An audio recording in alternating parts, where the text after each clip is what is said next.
Dumistansya si Senadora Amy Marcos sa bangayan ng kanyang kapatid na si Pangulong Bongbong Marcos at dating Pangulong Rodrigo Duterte.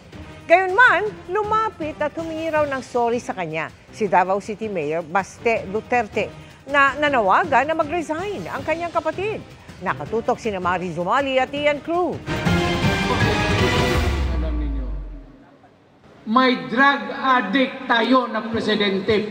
Habang sunod-sunod ang patutsada ni dating Pangulong Rodrigo Duterte laban kay Pangulong Bongbong Marcos sa isang prayer rally sa Davao noong linggo, naroon at kasama sa nakikinig ang kapatid ng Pangulo na si Senadora Amy Marcos.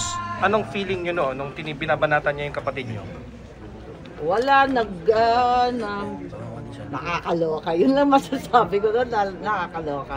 Kabilang sa akusasyon ni Duterte sa Pangulo, gumagamit umano ito ng iligal na droga at nasa watch list ng PIDEA o Philippine Drug Enforcement Agency, bagay na pinasinungalingan na ng PIDEA.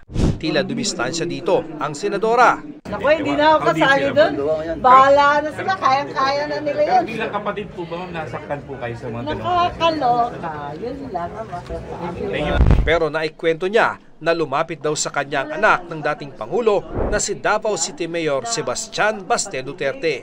Matatandaang matapos sabing nasaktan siya sa umano'y planong pagpapapasok ng ICC sa bansa upang imbestigahan ang kanyang ama ukol sa drug war, nanawagan si Mayor Duterte sa pagbibitiw ni Pangulong Marcos. Lumapit sa akin ay si Mayor Baste Duterte. Nag-sorry. Naintindihan ko naman kasi syempre sobrang emotional siya dahil isipin mo naman ikukulong yung tatay mo at yung ate mo. Talaga namang re-revolusyon yung damdamin.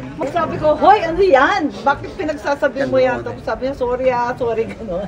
Nakakatuwa nga pero naintindihan ko kasi syempre yung babagabag talaga yung damdamin ng bagets. Syempre yung tatay niya at saka yung ate na.